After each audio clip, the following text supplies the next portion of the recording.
Welcome to Devotionary, where we make the Bible accessible and applicable.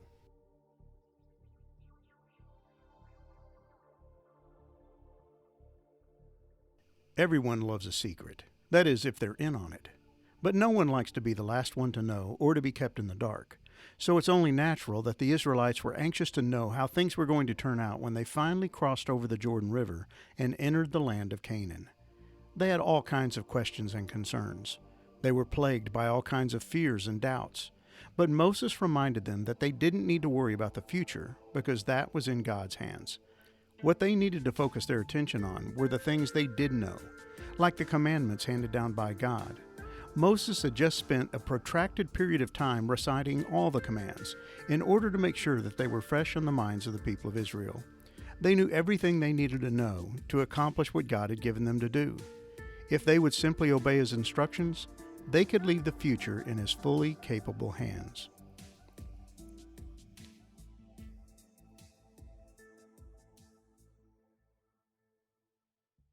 You know how we lived in the land of Egypt, and how we came through the midst of the nations through which you passed.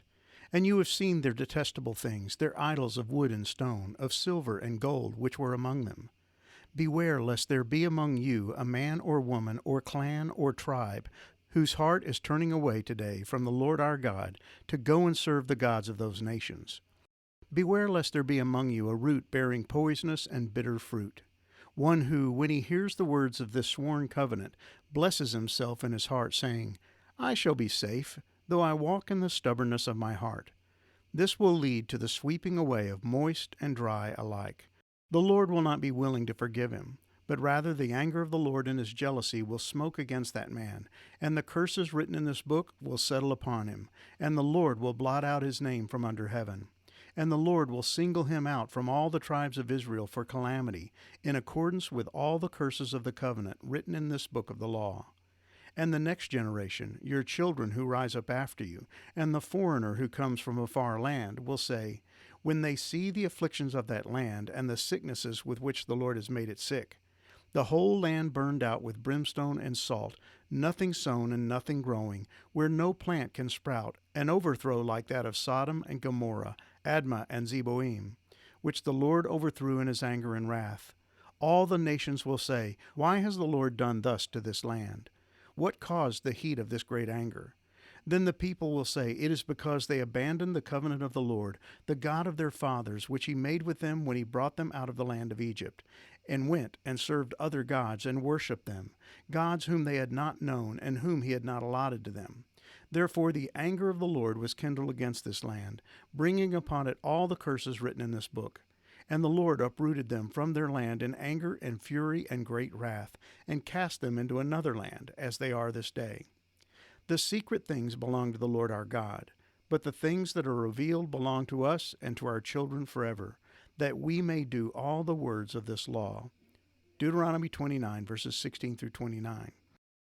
This section is bookended by two phrases that provide us with the context for all that Moses has to say in between. He begins with the words, you know, and then ends by talking about the secret things, which belong to the Lord. Moses realized that there were many things that God had left unrevealed to the people of Israel. There were a great many divine truths of which they were ignorant. As God would later say of Himself, for my thoughts are not your thoughts, neither are your ways my ways, declares the Lord. For as the heavens are higher than the earth, so are my ways higher than your ways, and my thoughts than your thoughts. Isaiah 55, verses 8 through 9. Man is limited in his knowledge. He can't know the future. He can predict and prognosticate, but it all ends up being little more than speculation or wishful thinking. Solomon, the wisest man who ever lived, warned against such vain speculation. Do not boast about tomorrow, for you do not know what a day may bring. Proverbs 27, verse 1. James provides even greater detail regarding man's arrogant attempt to plan for the future, basing his decisions on things he cannot know or control. Look here, you who say, today or tomorrow we are going to a certain town and will stay there a year. We will do business there and make a profit. How do you know what your life will be like tomorrow? Your life is like the morning fog. It's here a little while, then it's gone. What you ought to say is, if the Lord wants us to, we will live and do this or that.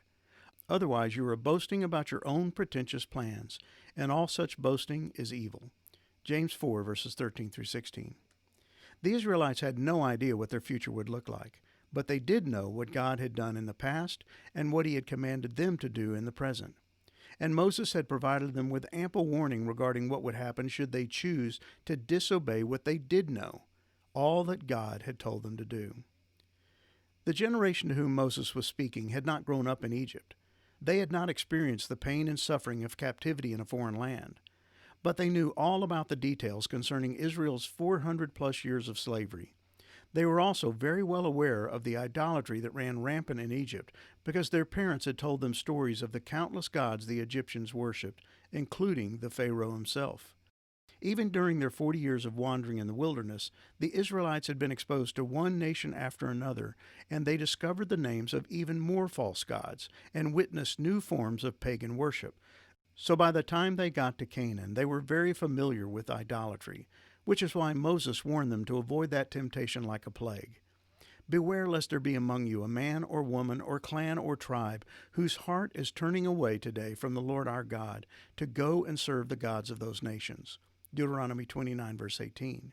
And they were to take this warning seriously, keeping an eye out for anyone who might consider abandoning the one true God for a false god. All it would take was one man or woman to throw a wrench into God's plans for the entire nation. The covenant God had made with them was communal in nature, and adherence to it was to be a community-wide affair. If even one individual took the attitude, "I shall be safe, though I walk in the stubbornness of my heart," Deuteronomy 29, verse 19, the whole nation would suffer the consequences. They knew better. God had warned them repeatedly that the entire nation would be held accountable. Moses makes sure that the people understand the gravity of allowing disobedience in any form or fashion to infect the camp. The Lord will never pardon such people. Instead, his anger and jealousy will burn against them. All the curses written in this book will come down on them, and the Lord will erase their names from under heaven.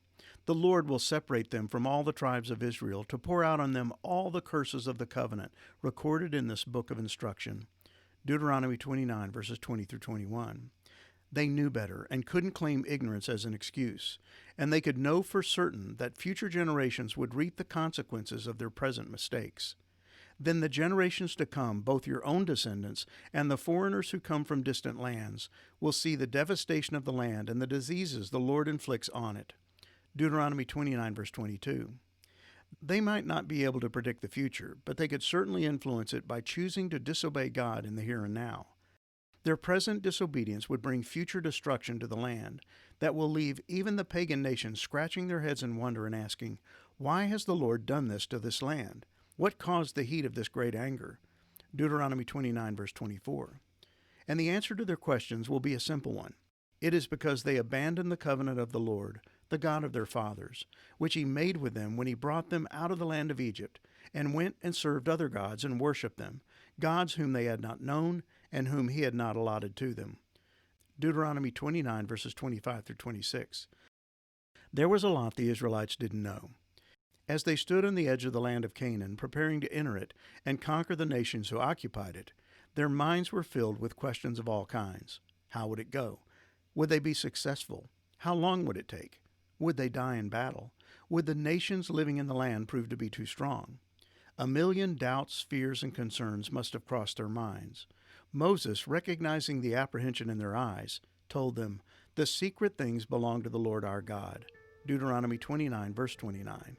Rather than wasting time worrying about the unknown and the unrevealed, Moses wanted them to focus on what they did know. The things that are revealed belong to us and to our children forever. Deuteronomy 29, verse 29. They knew the law of God. Moses had just gone over it in detail. They knew all about the blessings that would come with obedience, and they were more than familiar with the curses that would come upon them if they disobeyed. They knew what God had done to free them from captivity in Egypt. They knew he had promised to give them the land of Canaan as their inheritance, and was getting ready to do so. They knew all about idols and the constant threat these false gods would pose, tempting them to abandon God and forget his commands. They knew they had to enter the land and eliminate the nations who lived there, along with all their idols, altars, and shrines. They knew they had to remain faithful if they wanted to be fruitful. They knew that God would not tolerate sin in the camp or allow even one case of disobedience to go unpunished. God had told them all they needed to know. They had no reason to worry about the future unless they decided to live disobediently in the present. They knew that God expected them to be faithful, and if they did what God wanted, they could know that He would do all that He had promised to do.